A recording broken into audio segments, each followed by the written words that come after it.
నమస్తే అండి, welcome to Lakshmi's blogs and tips. Commode ఇది ఎప్పుడు మచ్చలు మరకలు లేకుండా వాసన రాకుండా ఉండాలంటే బేకింగ్ సోడా తీసుకోవాలి. ఇది 10 రూపాయల ప్యాకెట్, ఒక బేకింగ్ సోడా ప్యాకెట్. దీంతోపాటు ఇది నిమ్మ ఉప్పు, ఇది ఒక చిన్న ప్యాకెట్ తీసుకోవాలి. మీరు కొలత ప్రకారం తీసుకోవాలంటే 4 స్పూన్లు బేకింగ్ సోడా, 1 స్పూన్ నిమ్మ ఉప్పు తీసుకుంటే చాలు. ఈ రెండు మిక్సీ జార్లో వేసుకొని కొద్దిగా గ్రైండ్ చేసుకోవాలి. బేకింగ్ సోడా పౌడర్ లాగా మెత్తగానే ఉంటుంది, కానీ నిమ్మ ఉప్పు కొద్దిగా క్రిస్టల్ సాల్ట్ లాగా ఉంటుంది కదా. కొంచెం పొడి చేసుకోవడానికి ఈ రెండు కలిపి మిక్సీ జార్లో వేసుకొని గ్రైండ్ చేసుకొని ఒక గిన్నెలోకి తీసుకున్న తర్వాత ఇది ఉండలాగా చేసుకోవాలి.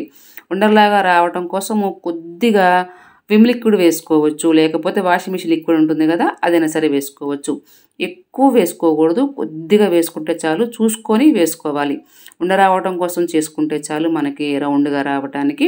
వాటర్ మాత్రం అస్సలు వేయకూడదు. వాటర్ వేయగానే ఇది కొంచెం పొంగినట్టుగా వస్తుంది అనమాట, అంతా కరిగిపోతుంది. అందుకని వాటర్ వేయకుండా కొద్దిగా ఈ లిక్విడ్ వేసుకొని ఉండలాగా వచ్చేంత వరకు కలుపుకొని ఈ సైజులో ఉండలు చేసుకోవాలి. ఒకసారి వాడుకోవడానికి ఇది కరెక్ట్గా సరిపోతుంది ఈ సైజు. ఇలా ఉండలు చేసుకోవచ్చు, లేకపోతే ఐస్ క్యూబ్స్ ట్రేలు ఉంటాయి కదా, ఆ ట్రేలో కూడా మీరు పెట్టుకొని ఫ్రిడ్జ్లో పెట్టుకోవచ్చు. ఒక 5-6 గంటలు ఫ్రిడ్జ్లో పెట్టేస్తే ఇవి గట్టిగా అయిపోతాయి. మనం చేసినప్పుడు మెత్తగా ఉంటాయి కదా బేకింగ్ సోడా, ఇవన్నీ కాస్త ఫ్రిడ్జ్లో పెట్టుకుంటే గట్టిగా అయిపోతాయి.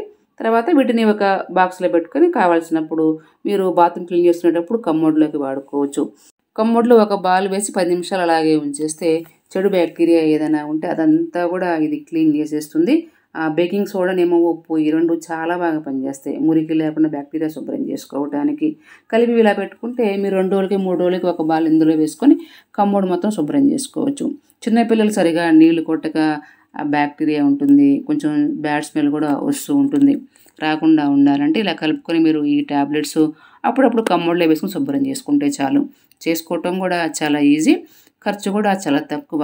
కమ్మోడు బ్యాడ్ స్మెల్ రాకుండా ఉంటుంది. ట్రై చేసి మీకు నచ్చితే లైక్ చేసి, షేర్ చేసి, సబ్స్క్రైబ్ చేసుకోండి.